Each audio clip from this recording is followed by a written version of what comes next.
गजा में इसराइली जारहियत जारी है। इसराइली फ़ौज के ज़मीनी और फ़ज़ाई हमलों में हज़ारों फ़लस्तीनी शहीद और ज़ख्मी हो चुके हैं, जबकि गजा में खाने पीने की अशिया की भी शदीद किल्लत पैदा हो गई है। अस्पतालों में ईंधन की शदीद किल्लत के बायस सिर्फ इमरजेंसी सर्विसेज फ्राहम की जा रही हैं। ऐसे हालात में सऊदी अरब और मुत्तहदा अरब अमारात मैदान में आ गए हैं। खादिम हरमैन शरीफैन शाह सलमान बिन अब्दुल अजीज़ ने फ़लस्तीन के लिए 30 मिलियन, जबकि वली अहद मोहम्मद बिन सलमान ने 20 मिलियन रियाल अतिया का ऐलान कर दिया है।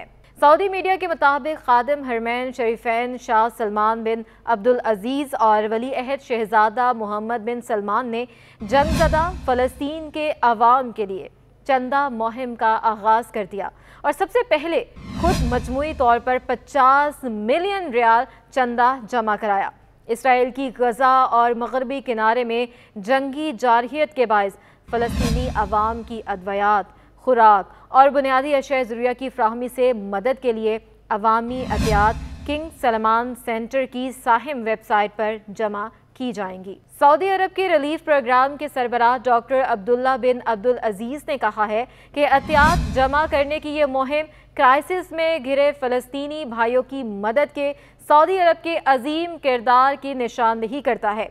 उन्होंने कहा कि सऊदी अरब अपने फ़लस्तीनी भाइयों की खैर खाही के लिए अपना किरदार अदा करता रहेगा और अपने भाइयों को तन्हा नहीं छोड़ेंगे। उधर मुत्तहदा अरब अमारात पीछे नहीं रहा और हुकूमत ने इसराइली हमलों में ज़ख्मी 1000 फ़लस्तीनी बच्चों को इलाज के लिए यूएई लाने का ऐलान कर दिया है। मुत्तहदा अरब अमारात के सदर शेख मोहम्मद बिन जायद ने कहा है कि 1000 ज़ख्मी फ़लस्तीनी बच्चों के अहले खाना को भी मुत्तहदा अरब अमारात लाया जाएगा।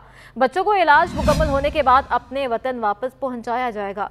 शेख अब्दुल्ला बिन जायद ने international committee of red cross की सदर से रब्ता करके ज़ख्मी फ़लस्तीनी बच्चों को तिब्बी सहूलियात फ्राहम करने के तरीक़ेकार पर बातचीत की। उन्होंने गजा में शहरियों के लिए खुराक और तिब्बी इमदाद की तरसील की ज़रूरत पर जोर भी दिया।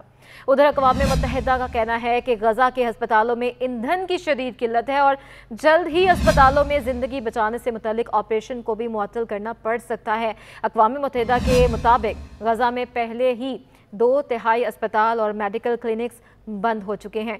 4 हफ्तों से जारी लड़ाई और इस दौरान इसराइल की जानिब से गजा में खुराक, ईंधन और अद्वियात समेत दीगर ज़रूरियात ज़िंदगी की बंदिश ने हालात को संगीन बना दिया है। 7 अक्टूबर से अब तक गजा में सिर्फ 55 ट्रक इमदाद की मद में खुराक, अद्वियात और कफन लेकर दाखिल हो सके हैं, जबकि इनमें ईंधन नहीं फ्राहम किया गया। अक़वाम मुत्तहिदा के मुताबिक गजा की तकरीबन 10 लाख आबादी पनाह गज़ीन बन चुकी है। लोग इसराइली हमलों से बचने के लिए महफूज मकामात की तलाश में अस्पतालों और स्कूलों के बरामदों के बाहर सड़कों पर सोने पर मजबूर हैं। अक़वाम मुत्तहिदा के मुताबिक तकरीबन 6 लाख अफराद 150 आर्जी कैंपों में पनाह लिए हुए हैं।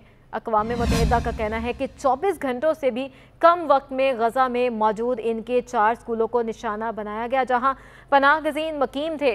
अक़वाम मुत्तहिदा की एजेंसी बराए फ़लस्तीनी पनाह गज़ीन का कहना है कि जबालिया पनाह गज़ीन कैंप में वाक़े इनके एक स्कूल पर ताज़ा हमले में 20 अफराद जाम बहक हुए हैं। बीच पनाह गज़ीन कैंप और अल बरीज कैंप के स्कूलों को भी नुकसान पहुँचा और इसके नतीजे में 3 अफराद जाम बहक होने की इत्तलात हैं। कुछ लोग मिस्र की सरहद पर रफ़ी क्रॉसिंग के ज़रिए गजा से बाहर निकलने में कामयाब हुए हैं। मिस्री हुकाम के मुताबिक 21 ज़ख्मी फ़लस्तीनी, 344 गैर मुल्की, जिनमें 72 बच्चे भी थे, जुमेरात को गजा से मिस्र पहुँचे हैं। इसराइल ने 7 अक्टूबर के बाद से गजा पर हज़ारों आर्टिलरी गोले दागे हैं, जबकि बड़े पैमाने पर बमबारी की गई है, जिसके नतीजे में अब तक 9000 से ज़्यादा फ़लस्तीनी जाम बहक हो चुके हैं।